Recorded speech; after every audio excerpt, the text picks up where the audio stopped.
ये बात अगर हमारी समझ में आ जाए, बिना पंख के पक्षी,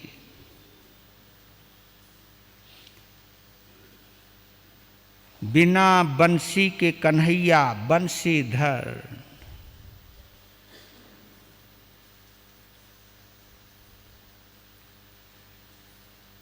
राधा जैसे बिना कन्हैया के सूनी है,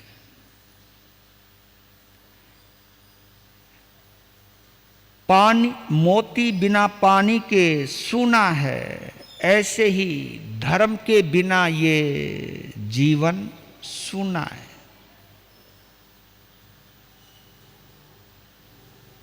कुछ हैं ये युग्म, युगल,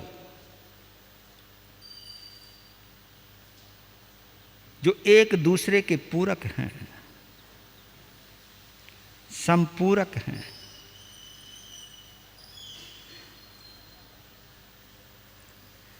जैसे महावीर गौतम, जैसे सुधर्मा स्वामी और जम्बू स्वामी, ये सब एक दूसरे के पूरक हैं, एक दूसरे के बिना अधूरे हैं, एक दूसरे के साथ ही संपूर्ण है। जैसे एक और एग्जाम्पल, शरीर और आत्मा, शरीर और आत्मा, बिना आत्मा के इस शरीर का कोई भी तो अस्तित्व नहीं है।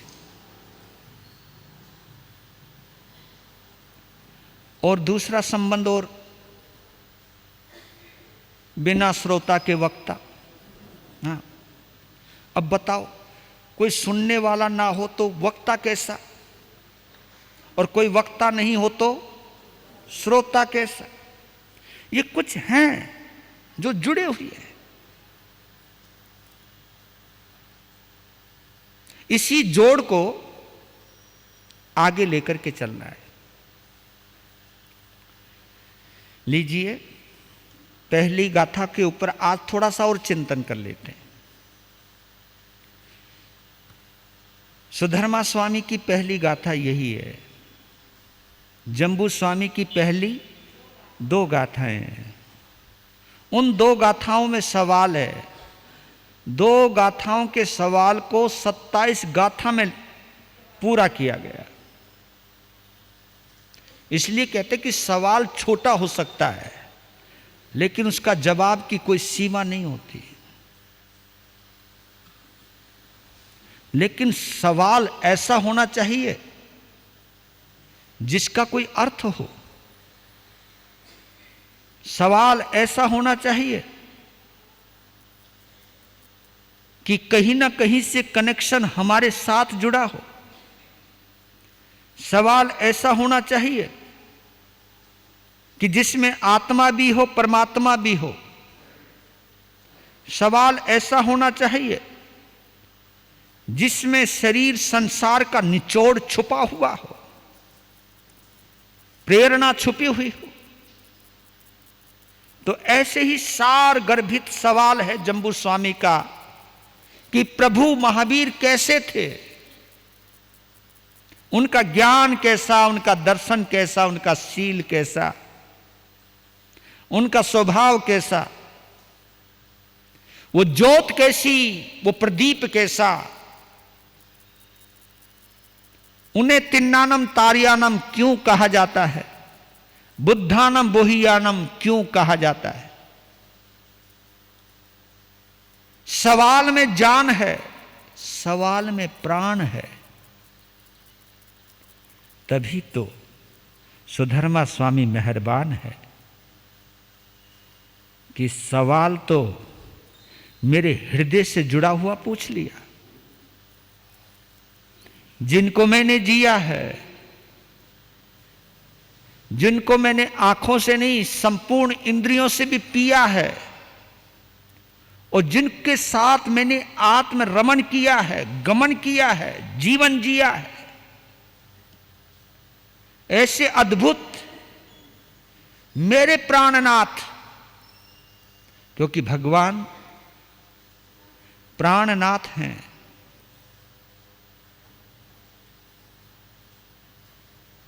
यानी इस श्वासों के वो स्वामी हैं, इस श्वासों के वो मालिक हैं।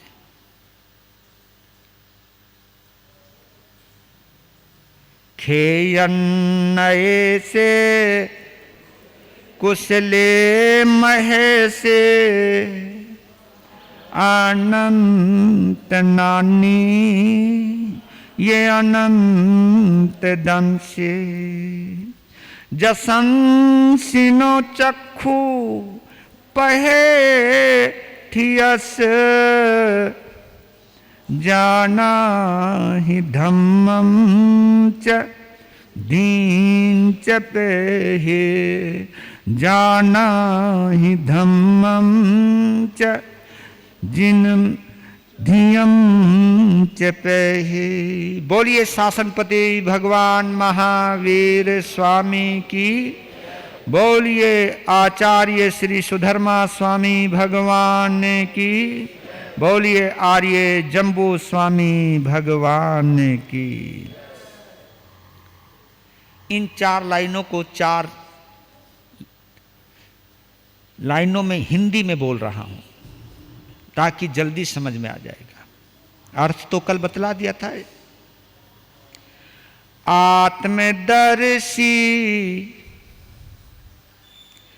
खेद के ज्ञाता महामुनि वीर थे, कर्म दल के नाश करने में कुशल अति धीर थे, कर्म दल के नाश करने में कुशल अति धीर थे। ज्ञान दर्शन था अनंत, अनंत कीर्ति वितान था, नयन पथगत लोकपति का धर्म धैर्य महान था, नयन पथगत लोकपति का धर्म धैर्य महान था। सार है इन 4 लाइनों में, सार है सुधर्मा स्वामी के भावों को इसमें भी पिरो दिया। ये भावार्थ है, वो मूल है। बोल रहे हैं कि आत्मदर्शी खेद के ज्ञाता महामुनि वीर थे। क्योंकि हम तो केवल मुनि हैं। तीर्थंकरों के लिए एक शब्द का प्रयोग किया जाता है, मुनीन्द्र, मुनियों के स्वामी। उनको जिनेंद्र भी कहा जाता है। जिन कहते हैं जीतने वाले को, जीतने वालों का भी जो मालिक है उसको हम जिनेंद्र कहते हैं। और हम सबके नमस्कार के लिए एक यहीं से शब्द निकला है, जय जिनेंद्र।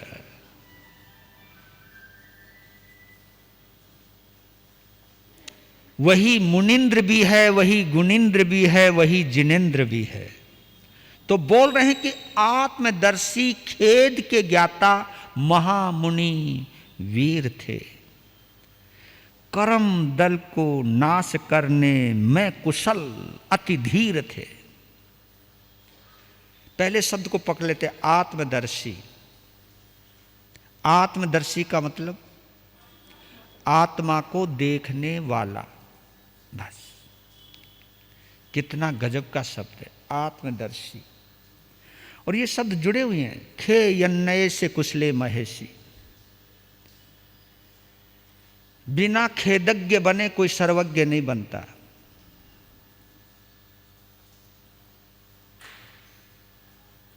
दर्द को जानने वाला ही हमदर्द बनता है, नहीं तो सिर दर्द बनने में कोई देरी नहीं लगती। समझते हो ना? एक होता है हमदर्द और एक होता है बस सिर दर्द। अधिकांशतः लोग सिर दर्द ही हैं, हमदर्द तो कोई कोई होता है। हम दर्द वही होता है जो दर्द को महसूस करता है। महसूस ही नहीं, सामने वाले का दर्द उसे अपना दर्द मालूम देता है। इसलिए कहा कि आत्मदर्शी ही खेद का ज्ञाता, खेदज्ञ हो सकता है, किसी के दर्द को जानने वाला हो सकता है। ऐसे दर्द को जानने वाले खेदज्ञ प्रभु महावीर थे। इसके 3 अर्थ भी निकलते हैं। पहला अर्थ तो है खेदज्ञ का, पहला अर्थ है संसार के चराचर। चराचर का मतलब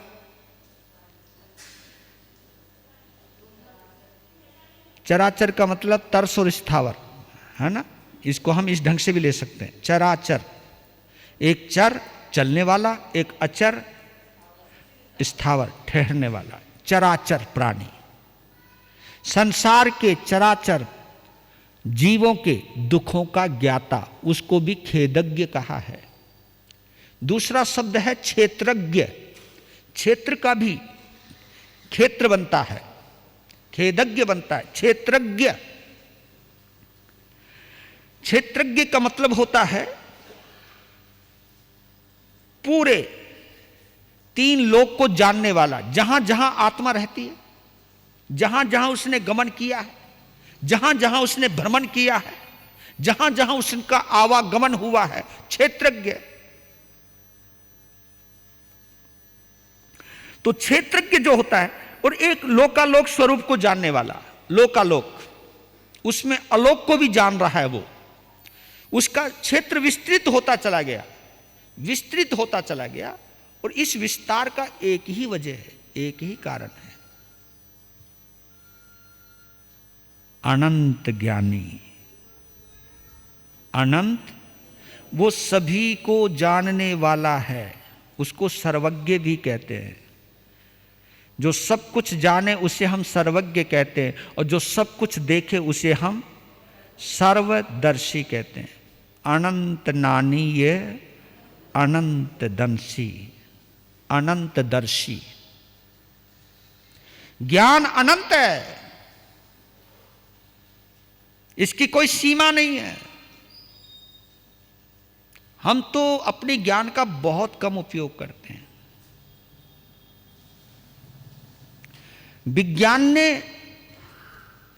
विज्ञान और ज्ञान में एक अंतर है, इसको हम समझ लें। विज्ञान में और ज्ञान में, साइंस में और नॉलेज में एक अंतर है।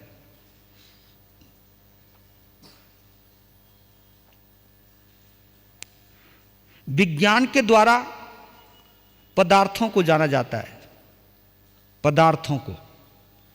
ये जितनी भी क्रिएशंस हैं, जितनी भी रचनाएं हुई हैं, विज्ञान ने कोई भी चीजें बनाई हैं। मेरे बुजुर्ग बैठे हैं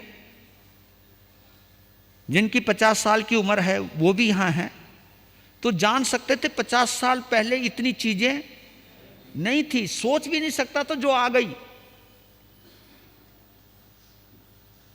किसी ने सोचा था कि हम घर बैठे ही सब लाइव टेलीकास्ट देखेंगे? बताओ, किसी ने सोचा था? इस मोबाइल को और इस इंटरनेट को तुम क्या कह सकते हो? ये किसका प्रतीक बन सकता है बताओ? हैं? ये अवधि ज्ञान का भी प्रतीक है। उस अवधि ज्ञान में, इस अवधि ज्ञान में थोड़ी सी समानता है। वो एक आत्मा से जुड़ा हुआ ज्ञान है और एक पदार्थ से जुड़ा हुआ ज्ञान है, पर लेकिन उसमें झलक मिलती है। और भगवान ने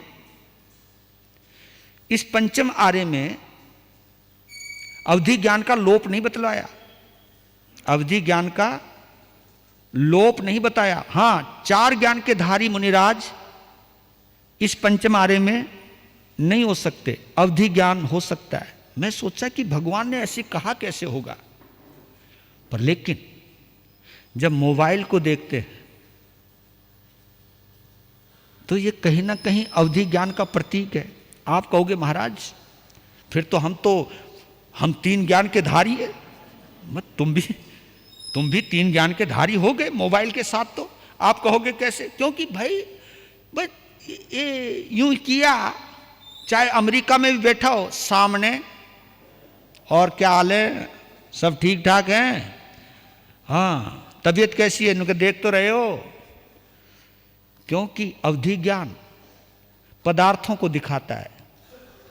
अवधि ज्ञान का अगर तुम कहीं वर्णन पढ़ोगे तो वो केवल रूपी पदार्थ को दिखाता है, रूपी पदार्थ को दिखाता है, जिसका रूप है, जिसका आकार है, उसको दिखाता है अवधि ज्ञान। और एक और उसकी पहचान और हो सकती है। अवधि का मतलब है सीमा। अगर आप नेटवर्क के एरिया में हो, हाँ नेटवर्क के एरिया में हो तो ही वो मोबाइल काम करता है। नेटवर्क के एरिया से बाहर निकलते ही आपका चाहे 1.5 लाख का मोबाइल क्यों ना हो तो भी वो डब्बा है। उसका नेटवर्क एरिया में रहना बहुत जरूरी है, बिना एरिया के। इसलिए जो ज्ञान कहा है अवधि ज्ञान, चाहे वो देवताओं को हुआ है, चाहे नारकियों को हुआ है, चाहे मनुष्यों का, उसका एक एरिया बटा हुआ है। वो वहीं तक ही काम कर सकता है, उसके आगे वो नहीं जा सकता, उसके आगे का वो देख भी नहीं सकता, वहीं तक देख सकता है। उसकी एक अवधि है, एक सीमा है, इसलिए उसका नाम अवधि ज्ञान है। अवधि जो सीमा में रहे, जो एक परिधि में रहे, एक नेटवर्क एरिया में रहे, इसलिए उसको अवधि ज्ञान कहा है। तो जो आपका मोबाइल है यह भी कहीं ना कहीं अवधि ज्ञान का प्रतीक है, क्योंकि रूपी पदार्थ को दिखा सकता है, वो आपको भी दिखा सकता है। तो पहले मुनिराज के पास ये ज्ञान आत्मा से पैदा होता था, तो क्योंकि उस आपको देखने के लिए मोबाइल लगता है, और मोबाइल भी क्यों ना हो, नेटवर्क के एरिया में भी क्यों ना हो, लेकिन मोबाइल चार्ज ही नहीं होगा तो करेगा क्या? मोबाइल का चार्ज होना भी जरूरी है। तो हमारा जिंदा रहना भी, अगर हम ही खिसक लिए फिर अवधि ज्ञान भी खिसक लेगा, कुछ काम नहीं। तो आप ये सोचना कि विज्ञान ने ही तो खोज किया होगा, उन्होंने तो अवलोकन किया होगा कि पहले ये कैसे देख लिया करते थे एक दूसरे के पदार्थ को, कैसे ये बात कर लिया करते थे बिना वहां पर होते हुए भी। तो ये आत्मा से भी पैदा होता है, लेकिन विज्ञान ने पदार्थों के माध्यम से पदार्थ को दिखाने के अंदर एक महारत हासिल की है। वो अवधि ज्ञान जो आत्मा से पैदा होता था, वो कहीं ना कहीं उपयोगी चीजों को देखने लग जाता था। आज का मोबाइल तो पता नहीं क्या क्या देखने लग गया, इसलिए टेंशन बहुत है। मोबाइल का जितना सुख है उतना, हाँ उतनी तकलीफ भी है। इस मोबाइल ने अपने से इतना जोड़ लिया, इतना जोड़ लिया कि अपने घर वालों को भी, हाँ कभी भी देख लेना, एक कमरे में बाई चांस, पहली बात तो मिलते ही नहीं, और बाई चांस किसी वजह से घर के अंदर 8-10 जने मिल भी जाएं, और मालूम है नीचे देखते, हाँ उससे बात होगी थी या नहीं हुई थी। एक मिनट तो कमाल ही कर दिया, मोबाइल देखे जा रहा, बोला हम उधर से आ गए कि गुरु महाराज मथेन बंदामी, और मैंने सोचा कि मोबाइल में कोई महाराज है। भाई लगता कोई महाराज मोबाइल में ही है, मथेन बंदामी महाराज जी। तो मैं गया, अरे किसको, कौन से महाराज? नहीं महाराज आपको ही कर रहा था। अरे यार कम से कम खड़ा तो हो जाता। तो जी खड़ा कैसे हूं, इसने पकड़ रखा है। अब ये नहीं कह रहा कि मैंने पकड़ रखा है, ये कहता है कि इसने, हाँ इसी को एडिक्शन कहते हैं, इसी को एडिक्शन कहते हैं, इसी को हम नशा कहते हैं। तो आप ये देखिए, एक ने कहा था, पता नहीं झूठ कहा सच कहा, कि फेसबुक के ऊपर 5-5 हजार दोस्त होते हैं उसके, लेकिन घर में किसी से बोलता तक नहीं। अब बताओ, उसको जब बुखार होएगा तो क्या फेसबुक के फ्रेंड काम आएंगे? उसके पेट में दर्द होगा तो क्या फेसबुक के फ्रेंड काम आएंगे? तो हमें सोचना कि हर चीज की एक सीमा होती है। तो खे यन्नये से कुशले महर्षि, अनंत नानी ये अनंत जनसी। जो अनंत ज्ञान है उनका, अनंत दर्शन है उनका, ये ऐसे नहीं हुआ। कुशले महर्षि ये आया ही वहीं से है, खेदज्ञ की वजह से। हमारे जमाने, आज के जमाने में, हमारे जमाने की बात नहीं करता हूं, आज के जमाने में मुझे लगता है लोगों के रिश्ते कमजोर होने लगे हैं। बताओ क्यों? रोज लोगों के रिश्ते, चाहे कोई सा भी रिश्ता हो, हर रिश्ते आजकल कमजोर होने लगे। कमजोर क्यों होने लगे? क्योंकि उन रिश्तों को फील करने का, मैं एक कोटेशन पढ़ रहा था, बड़ी जबरदस्त, लिख के लाया हूं, बहुत अच्छी लगी मुझे। यहां लिखा है कि रिलेशनशिप, है ना, relationship is not a degree और diploma to start and finish within 3 years or 4 years, but it's lifetime course, not just study but also to feel and live। क्या गजब है! संबंध, relationship is not a degree और diploma, ये कोई डिग्रियां नहीं है, ये कोई डिप्लोमा नहीं है, जिसकी शुरुआत भी होती है, जिसका समापन भी होता है। To start and finish within 3 year 4 years, के 3-4 सालों में वो डिप्लोमा ले लिया या डिग्री ले ली और काम खत्म। बल्कि ये relationship it's life time course, जिंदगी भर का ये कोर्स है, जिंदगी भर की ये संवेदनाएं हैं। केवल पढ़ना ही नहीं है, क्योंकि कोर्स में केवल पढ़ाई होती है, नॉट जस्ट स्टडी। वो केवल पढ़ना ही नहीं है, but also to feel and live.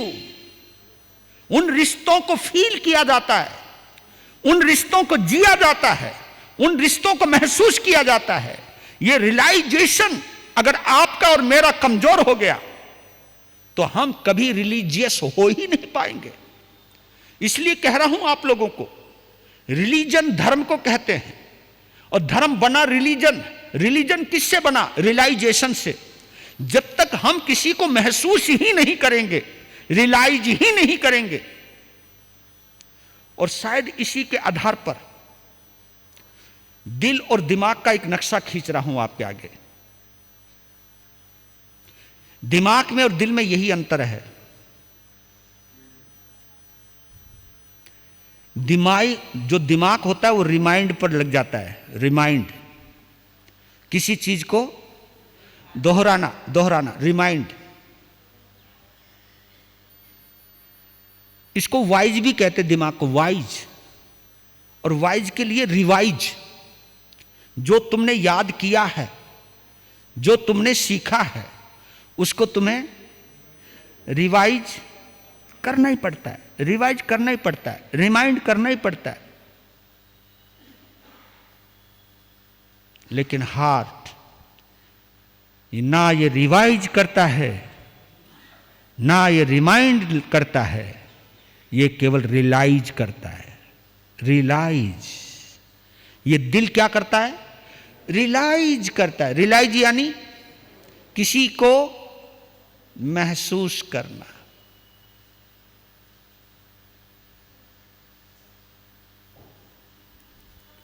खोपड़ी अनुमान लगाती है, ये खोपड़ी अनुमान पर चलती है।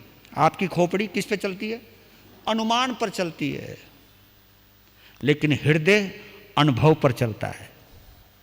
अनुमान झूठा हो सकता है, अनुमान झूठा हो सकता है, लेकिन अनुभव झूठा नहीं हो सकता, क्योंकि उसको अनुभव किया है, वो झूठा नहीं हो सकता। इसलिए दिल सच्चा, दिमाग झूठा। हां, अगर कोई स्वार्थ का रिश्ता हो तो उसे हम क्या बोलते हैं? झूठा रिश्ता है। इसलिए रिश्ता है कि भाई जब तक काम नहीं बन रहा तभी तक है ये रिश्ता। काम बनती तू कौन और मैं कौन भाई, मतलब निकल गया तो कोई पहचानता नहीं। ये खोपड़ी में यही अंतर है, बस दिल में यही फर्क है। महावीर को अगर महसूस करना है तो उसके लिए हृदय लगता है, क्योंकि प्रभु महावीर दिमाग का विषय नहीं है। जो भी हम आगम कंठस्थ कर लें, शास्त्र को याद भी कर लें, तो याद किससे करोगे? बोलो ना, दिमाग से ही करोगे ना। स्मृति का हिस्सा ही तो बनेगा। कोई भी थोकड़ा है, कोई भी आगम है, कोई भी स्तोत्र है, अगर वो केवल आपकी खोपड़ी यानी आपकी स्मृति का हिस्सा है तो उसमें जान नहीं आएगी। जान तब आएगी जब वो आपके हृदय का हिस्सा बन जाएगा। हाँ,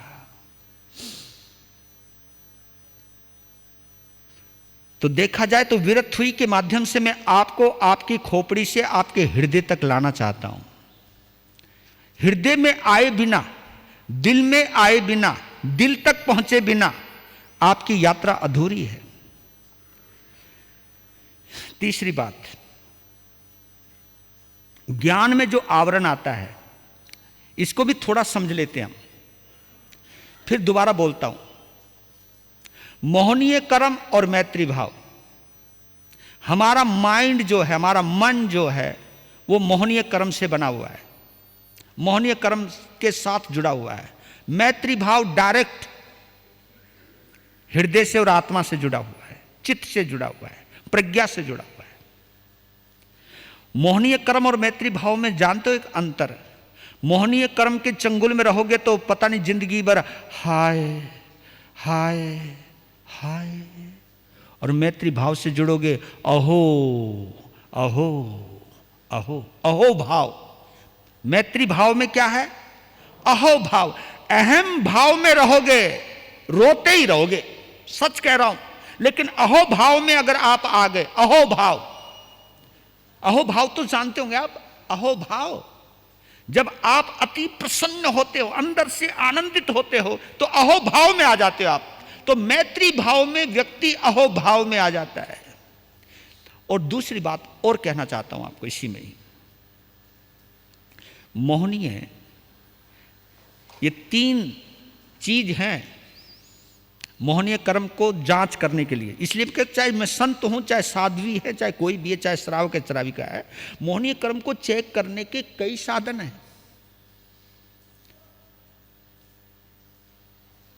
जब हम कंपैरिजन करते हैं, 3 सी है ये, 3 सी।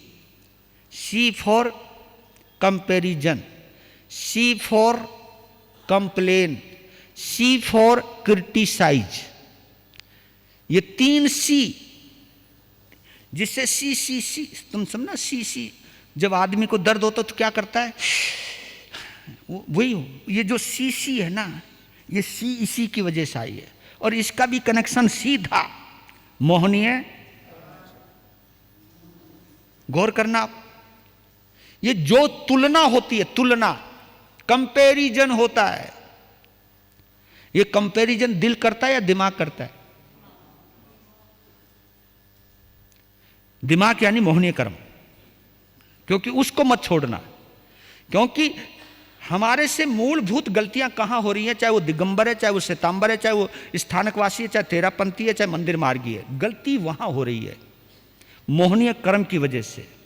हम अभी तक मैत्री भाव में आए ही नहीं, क्योंकि मोहनीय कर्म ही मुझे कट्टरवादी बनाता है और मैत्री भाव ही मुझे उदारवादी बनाता है। मोहनीय कर्म कंपैरिजन करवाएगा, आप लोग भी कंपैरिजन करते रहते, वो फला साधु की क्रिया ज्यादा अच्छी है, ये तो भाई कुछ, ये तो उनको संत कहना ही बेकार है। ये कंपैरिजन जो आया है आपके अंदर, ये आपके मैत्री भाव से नहीं आया, ये किससे आया? ये मोहनीय कर्म की वजह से आया है। जो कंपैरिजन करते हो आप लोग, जो तुलनाएं करते हो, यही तो दुख का वजह है, यही तो एक दूसरे को बांटने की वजह है। जो कंपैरिजन करेगा वो बटेगा ही बटेगा, वो टूटेगा ही टूटेगा, वो अलग ही होएगा। जो कंपैरिजन में पड़ गया वो अमीर और गरीब के चक्कर में भी पड़ जाएगा। और कंपैरिजन हम भी करने लग जाते हैं। कोई बड़ा सेठ आता है, आओ सेठ जी, और मैं एक बात जरूर कहता हूं, जिस साधु के दरबार में अमीर को अगर अपनी अमीरी का पता लग गया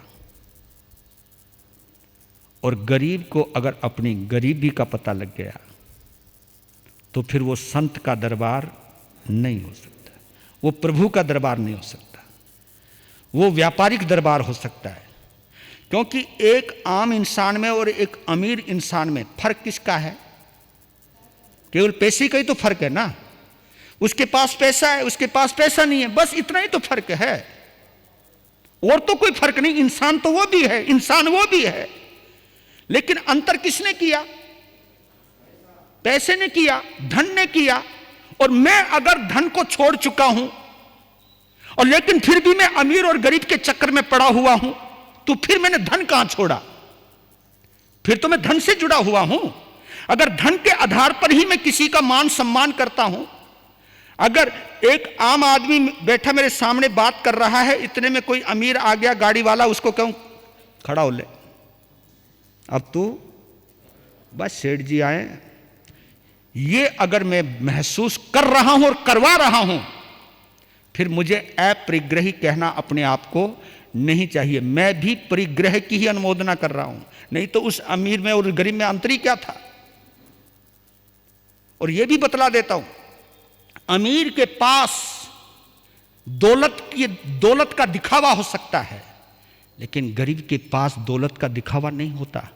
उसके पास मोहब्बत हो सकती है, और मोहब्बत कमाने के लिए कहीं जाना नहीं पड़ता, वो उसके पास।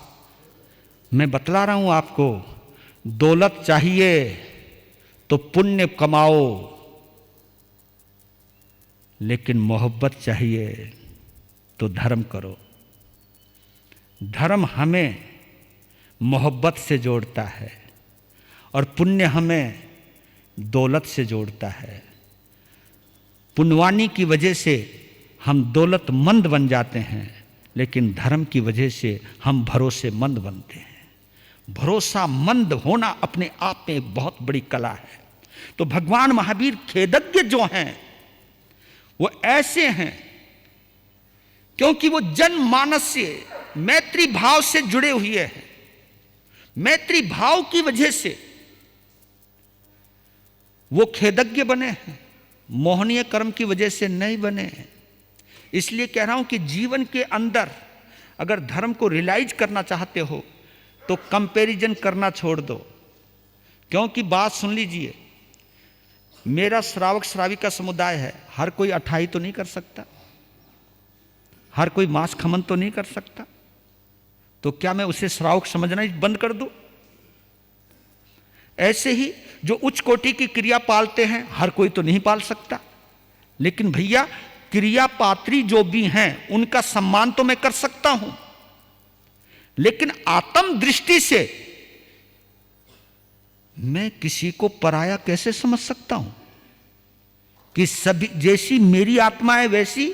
और ये तो तुम लोग भी जानते हो ना, जिसने जितनी अंतराय तोड़ी है वो उतना ही तो करेगा, उससे ज्यादा नहीं कर सकता। जिसकी जितनी अंतराय टूटी है वो उतना ही करेगा, त्याग भी उतना ही करता है, क्रिया भी उतनी पालता है। लेकिन इसको घमंड का विषय नहीं बनाना, इस त्याग को अहंकार का विषय नहीं बनाना, इस त्याग को निंदा का भी विषय नहीं बनाना कि उसमें त्याग ज्यादा, इसमें त्याग नहीं है, ये संत नहीं है, सब ढोंगी है। इस तरह के शब्द बोल करके आप क्यों पाप कमा रहे हो? क्योंकि हो सकता है जो बहुत उच्च कोटि की क्रिया पाल रहा है, भाव में उसके भी खराबी आ सकती है, और जिसकी क्रिया ढीली है, छोटी है, हो सकता है भाव से वो ऊंचा भी तो हो सकता है। और आप सर्वज्ञ नहीं हो, मैं सर्वज्ञ नहीं हूं। कौन कब क्या करने वाला है, कौन कहां पर जाने वाला है, इसका निर्णय मैं नहीं करने वाला हूं। इसलिए कंपैरिजन छोड़ दीजिए। कंपैरिजन छूट गया तो कंप्लेन, कंप्लेन यानी शिकायत। हां, जहां तुलना है वहां शिकायत होगी, और शिकायत मन में होती है। मन में शिकायत कभी अपनों से भी हो जाती है, लेकिन शिकायत जब ज्यादा ही इकट्ठी हो जाती है अंदर, कह नहीं पाते। शिकायत जब ज्यादा इकट्ठी हो जाती है अंदर, तो फिर क्या होता है? क्रिटिसाइज होता है। क्रिटिसाइज यानी अब मन की शिकायत कहां पर आ गई? जबान पर आ गई, फिर निंदा हो जाती है, और ये आदमी लगातार गिरता चला जाता है। और हमारे तुम्हारे घर का माहौल इन 3 चीजों की वजह से बिगड़ा है। सामायिक की वजह से नहीं बिगड़ा। अगर सामायिक की होती, सामायिक का मतलब है जहां तुलना खत्म, क्योंकि संभाव और संभावी विसंभाव में आएगा कैसे?